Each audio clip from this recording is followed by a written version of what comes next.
Hello everyone. Today we will learn or hear the main teachings of Jesus. The teachings of Jesus were simple yet revolutionary. He established a code of conduct for men and women based on unconditional love for God, true love for one's neighbor. So the teachings of Jesus was simple yet revolutionary. He established a code of conduct for men and women based on two things. One was the unconditional love for God, and the other was true love for one's neighbor. Jesus taught that there was one God who was loving, compassionate, forgiving. He believed that as children of God, we should mold ourselves. We should mold ourselves in the image of God. We should think like a God.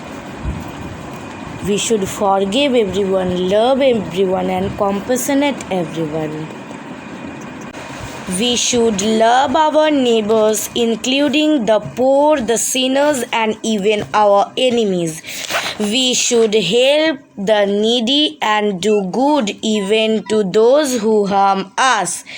We should forgive our enemies and win them over with our love, since God loved sinners and forgive them.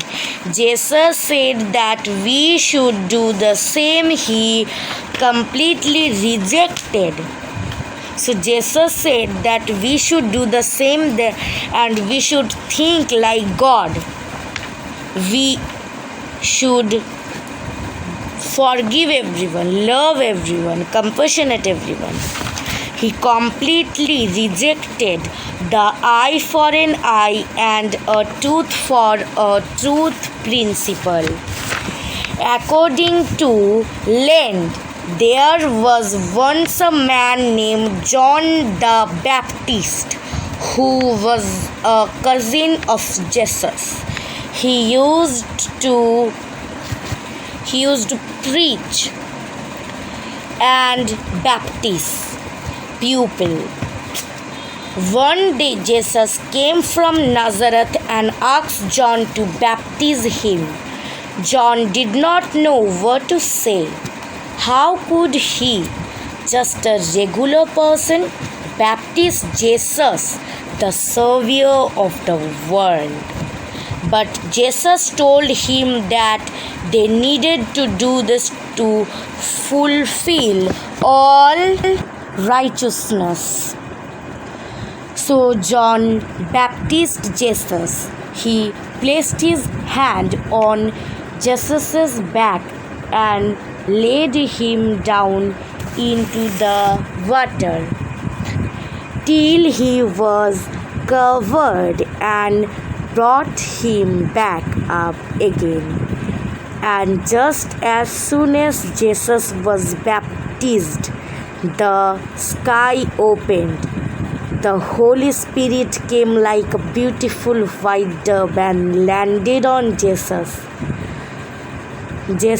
shoulder. Then a voice from heaven said, "This is my son. Love him, and I am pleased with him." Jesus' interpretation of Jewish laws. Jesus' interpretation of Jewish laws clashed with the ideas of the Jewish religious. So Jesus' interpretation of Jewish laws clashed with the ideas of the Jewish religious leaders who followed the scriptures literally and not in spirit. Jesus did not claim that his teachings were original. His mission was not to change the laws but to propagate them according to his understanding and interpretation of the Jewish cultures.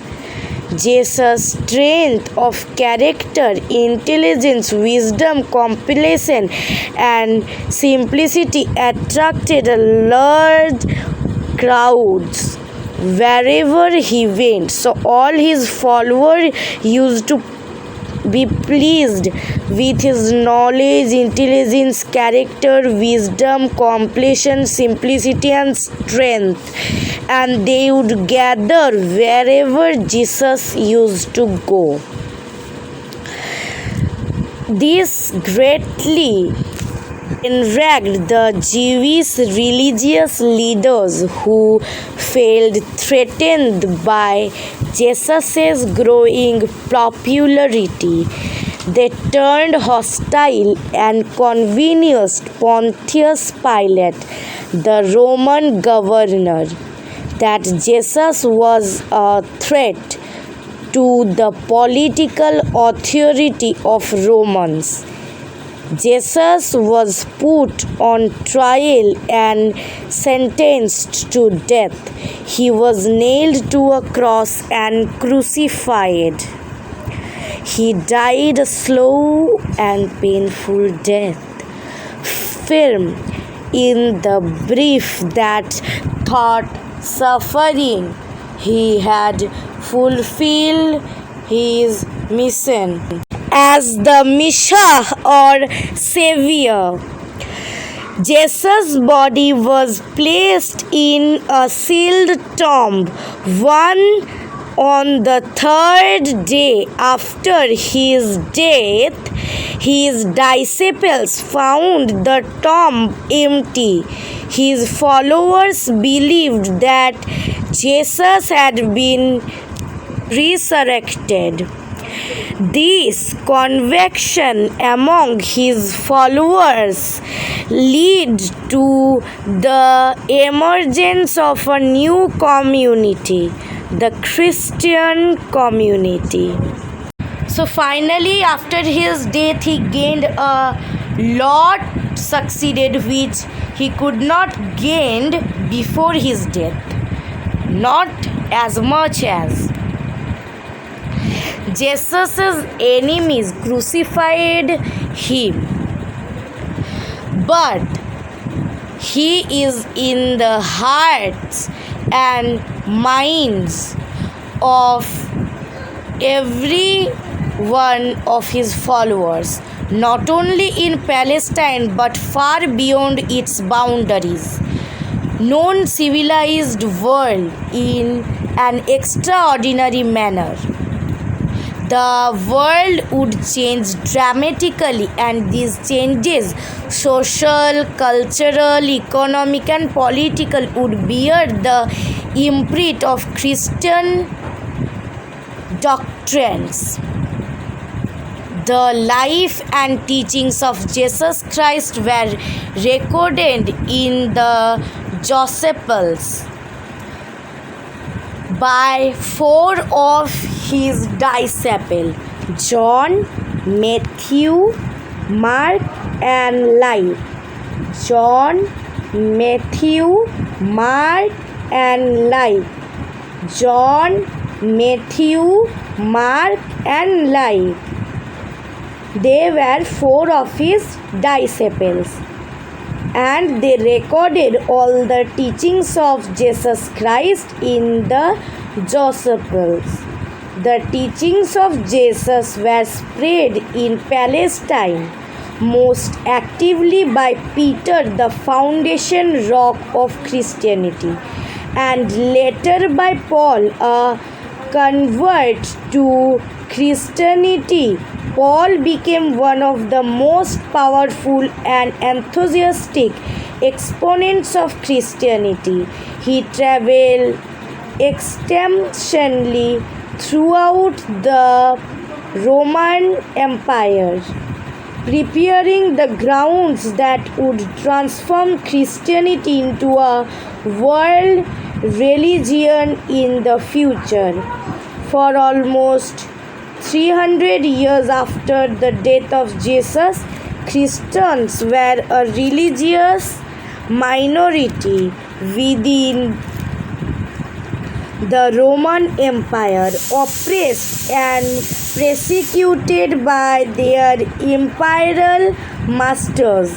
In 313 century CE, the Roman Emperor Constantine won a major battle against his rival Maxentius.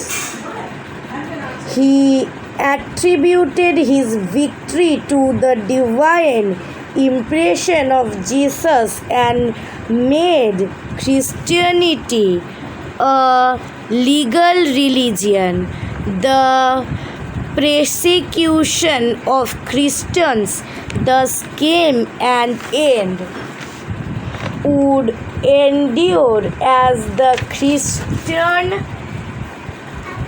capital for 1,000 years. Toward the end of the 4th century CE, Christianity became the official religion of the Roman Empire. St. Peter's Basilica, now in Vatican City, became the religious headquarters of Christian world. So St. Peter's Basilica, now in Vatican City, became the religious headquarters of the Christian world. The Bishop of St. Peter's Basilica, the Pope. So the Pope became the spiritual head of Christians all over the world and was acknowledged as the representative of Christian on earth. Constantine defeated all his rivals and established himself as the undisputed emperor of a unified Roman Empire. He declared himself a Christian. The capital was shifted from Rome to Constantinople, the site of the ancient city of Byzantium. The great success of Jesus. Think of it. So he finally gained it. It was named Constantinople in honor of Emperor Constantine, and it would ensure as the Christian capital for 1,000 years. This Constantinople. And before discussing this only, I discussed that towards the end of the 4th century CE, Christianity became the official religion of Roman Empire. St. Peter's Basilica, Vatican City. Okay, so let's end up this video over here. Thanks for watching. Have a nice day.